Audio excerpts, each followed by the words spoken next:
location, location, location.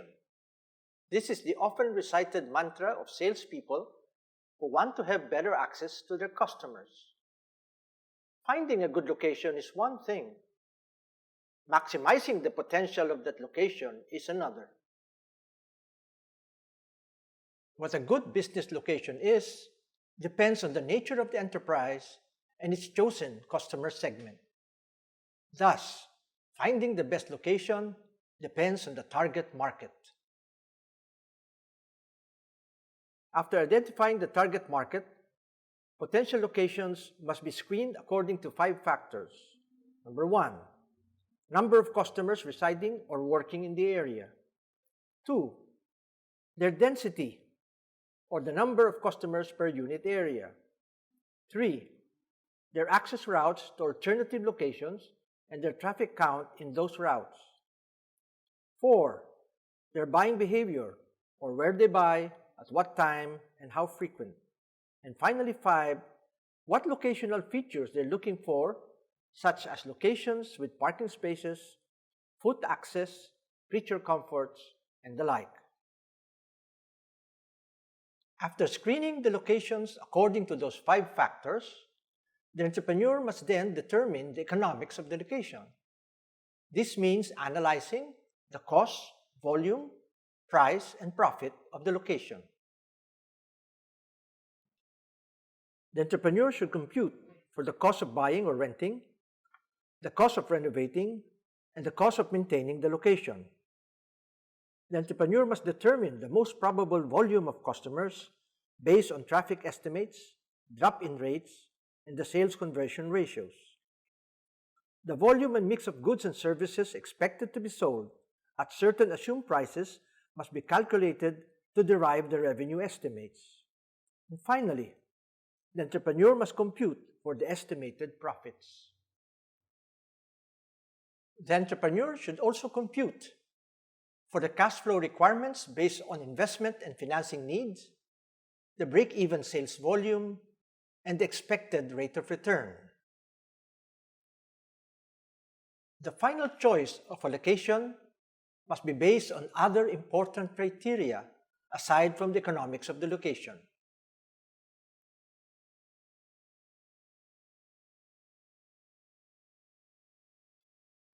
The other important criteria include image desired. Should it be upscale, middle class, or flea market attraction? 2. Exact fit to target customers. Location traffic is generally or totally composed of the customers being targeted. 3. Clustering or non-clustering of competitor establishments. Clustering of competitor establishments oftentimes results in drawing a bigger market to the location. 4. Neighborhood conditions. This includes the aesthetics of a location, its safety levels, sanitary conditions, crime situation, etc. 5. Future area development programs. The location may not have the correct economics in the short run, but it promises larger returns in the medium or long term. And finally, 6. Fiscal and regulatory requirements. Entrepreneurs want favorable tax regimes.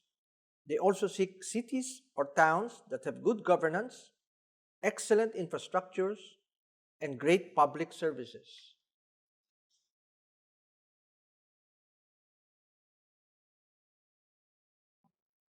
Good location drivers differ from business to business, or even within different types of businesses. Major location drivers include 1. Physical proximity to the target market. 2. Customer traffic flow. 3. Industry clustering. 4. Convergence of multiple industries. 5. Population concentrations. 6. Activity hubs. 7. Growth potentials. 8. Business climate. And 9. Cost of doing business and producing goods and services in the area. Let us tackle this one by one. For entrepreneurs, Good locations are chosen on the basis of proximity to the target market. Convenience stores, service shops, churches, and schools provide short travel time and easy physical access. Parents send their young children to nearby schools. For college students, proximity becomes less compelling. Higher traffic flows mean higher drop-in rates for stores along a traffic route. The peaking and slackening of traffic flows are important variables in the determination of a good location. Vehicle and people traffic counts are used by gasoline stations, roadside businesses, and mall shops. For example, vehicle owners who drive to work prefer to load gas on their way home rather than on their way to work. Similar businesses co-located in a particular site draw in a bigger market crowd than if the businesses were standing alone. Industry clustering produces a synergistic effect beneficial to all competitors. Examples of industry clustering include movie houses, restaurants, and garment shops. Central business districts, commercial centers, shopping strips, and public markets magnetize multiple industries which provide one-stop shopping convenience to all customers.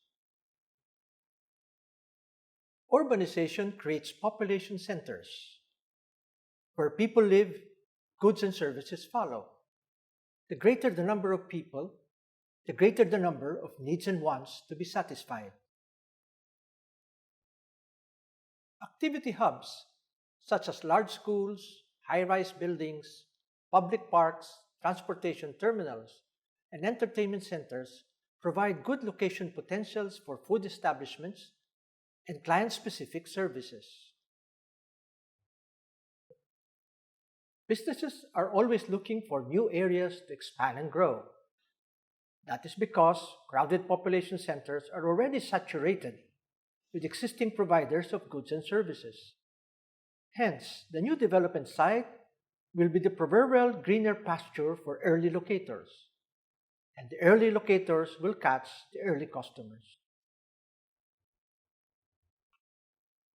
Enterprises prefer locations that are conducive to doing business.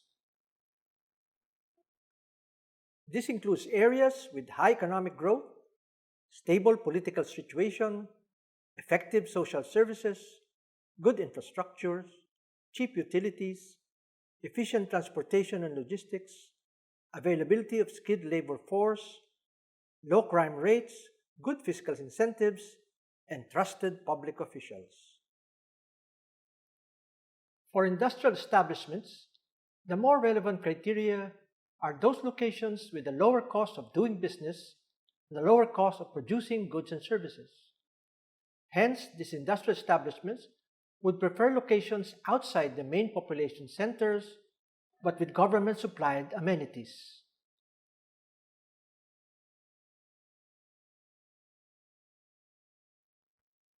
When entering a market area, the entrepreneur should identify locations that are preferred or favored by competitors or a cluster of competitors. This should enable the entrepreneur to make a comparative analysis of customers' consumer profiles, traffic counts, and business performance for benchmarking purposes. Keen observation and documentation of these favored locations would reveal several insights on the following.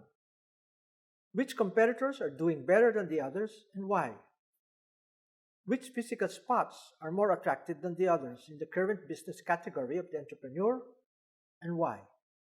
What locations contain more of the entrepreneur's preferred customer profile?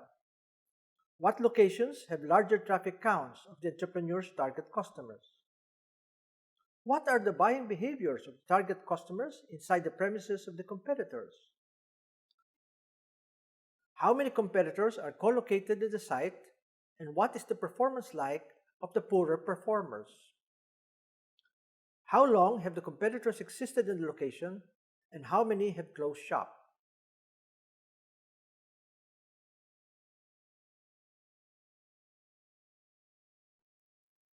The entrepreneur should determine the primary service area of any potential location where the bulk of the business revenues would be generated. There should be a more detailed analysis of the target customers in the primary service area. The entrepreneur is well advised to estimate the market size, to identify the customer's purchasing power, to determine the driving or walking time to the location, to examine the vehicular and traffic flow, to take note of physical barriers and traffic limitations, or detours that might hamper customers from easily reaching the location. The secondary and tertiary service area of any location must be similarly analyzed.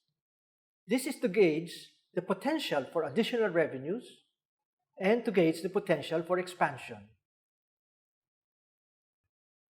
In summary, our discussion has allowed us to do a good location analysis, to determine the location drivers, to make a comparative location analysis, and to delineate the primary, secondary, and tertiary service areas.